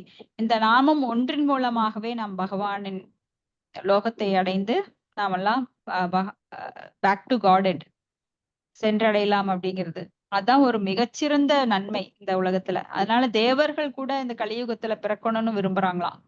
ஏன்னா தேவர்களுக்கும் அந்த நிலைதான். தேவலோகத்திலிருந்து அவங்க மேல போக முடியாது. மறுபடியும் இந்த மனித உடல் எடுத்து இந்த மத்திய லோகத்திலிருந்து தான் அவங்க மேல பகவான்கிட்ட போக முடியும். அதனால அவங்க எல்லாம் புண்ணியம் முடிந்தவுடன் இங்கதான் வருவாங்க மறுபடியும் பிறப்பெடுக்கிறதுக்கு. அதனால ரொம்ப சீக்கிரம் இந்த கலியுகத்துல பிறந்து பகவானோட நாமத்தை சொல்லி சீக்கிரம் பகவான்கிட்ட போகணும். ஏன்னா ரொம்ப எளிமையான முறை. மற்ற யுகங்கள்ல எல்லாம் நீங்க ரொம்ப கஷ்டப்படணும். எனக்கு நிறைய காட்டுக்கு போய் தவம் பண்ணணும், இல்ல தியானம் பண்ணணும், யாகம் பண்ணணும், பெரிய பெரிய கோயில்கள் கட்டணும். நீங்க அந்த காலத்துல கோயில்கள் எல்லாம் பாத்தீங்கன்னா தெரியும். ஜெகநாத் புரி, பின்ன தஞ்சையில எப்படி மன்னர்கள்லாம் சேர சோழ பாண்டியர்கள் இவங்க எல்லாம் பெரிய பெரிய கோயில் கட்டியிருக்காங்க. அதுக்கெல்லாம் ரொம்ப ரொம்ப பணம் வேணும். இப்பெல்லாம் குட்டி குட்டி கோயிலா கட்டி வழிபடுறாங்க, தேவ வழிபாடு. ஆனா பெரிய கோயில்கள் பாத்தீங்கன்னா பெருமாள் கோயில் எல்லாம் நிறைய கட்டியிருக்காங்க. சிவபக்தர்கள் சிவனுக்கு கோயில் கட்டியிருக்காங்க. அப்போ 4 விதமான சம்பிரதாயங்கள் இருக்கு. அப்போ சிவனை வழிபடுவது, பெருமாளை வழிபடுறது, விஷ்ணுவை வழிபடுறது. அப்புறம் குமார சம்பிரதாயம் அது ஆல்மோஸ்ட் அழிஞ்சே போச்சு. குமார சம்பிரதாயம் இன்னைக்கு கிடையாது. அப்போ ஸ்ரீ சம்பிரதாயம், ஸ்ரீ சம்பிரதாயத்திலையும் பெருமாளை தான் வழிபடுறாங்க.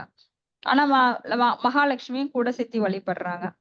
இங்க ராதாகிருஷ்ணா வழிபாடு எப்படி பிரம்ம மத்துவ கௌடி சம்பிரதாயத்துல ராதாகிருஷ்ணரோட வழிபாடு முக்கியத்துவமோ அது போல அங்க வந்து லக்ஷ்மி, பூதேவி, ஸ்ரீதேவி அவங்க வந்து பெருமாளோட இருந்து வழிபடுறாங்க. சோ இந்த 4 சம்பிரதாயங்கள் ரொம்ப முக்கியமானது. அதுல வந்து ஒரு சம்பிரதாயம் அழிஞ்சிருச்சு. இப்ப அப்ப வந்து இந்த 4 சம்பிரதாயத்துல மற்ற வழிபாடுகள் சொல்லப்படல இங்க வேதங்கள்ல.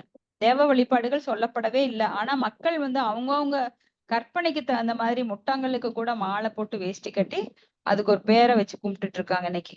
அந்த அளவு மக்கள் வழிபாடுகள் அப்படிங்கிறது ஒரு அசுரத்தனமான வழிபாடு கூட. நடிகைகளுக்கு கோயில் கட்டி வழிபடுறாங்க, இல்ல அரசியல்வாதிகளுக்கு கோயில் கட்டி வழிபடுறாங்க, இறந்தவர்களுக்கு கோயில் கட்டி வழிபடுறாங்க. இப்படி வழிபாட்டு முறையில அவங்கவுங்க மனசுக்கு நினைச்சதெல்லாம் செஞ்சு அத வந்து தங்கள் பிள்ளைகளுக்கும் அதை அறியாத தமோ குணத்துல இருக்கிற மக்கள் நிறைய வழிபாட்டுல ஈடுபட்டு இருக்காங்க. ஆனா சத்துவ குணத்துல இருக்கிறவங்களுக்கு முறையான வழிபாடு என்னன்னா விஷ்ணு வழிபாடு. அதத்தான் இங்க துருவ மகாராஜா பண்றாரு. அவங்க அம்மா அதுக்குதான் வழி காமிச்சு கொடுத்தாங்க. சோ இந்த அஷ்டாங்க யோக முறையானது கடைசியில வர்ற நிலையை இன்னைக்கு பக்தி யோக முறையில நாம அதை நேரடியா நாம போயிடுறோம். அந்த ஸ்டெப்பு 7 ஸ்டெப்பு கிடையாது நம்மளுக்கு. யம நியம ஆச்சன பிராணயாமா பிரத்யங்கார தாரண அப்படி எல்லாம் போய் அதெல்லாம் நாம போகாமையே மேல ஏறிடுறோம். ஒரே ஜம்ப்ல 8வது படிக்கட்டு வந்துடுறோம். சோ மிக உயர்ந்த நிலை இந்த பக்தி யோக முறை. ஸ்ரீல பிரபுபாதர் அடிக்கடி நம்மளுக்கு விளக்கிட்டு இருக்கார். இதோட முடிச்சுக்கலாம். அடுத்த ஸ்லோகம் 46 நாளைக்கு பார்க்கலாம். உங்களுடைய கருத்துக்கள் அல்லது ஏதாவது சந்தேகம் இருந்தா டிஸ்கஸ் பண்ணுங்க. 45 மாதாஜி நாளைக்கு. சரிங்க மாதாஜி.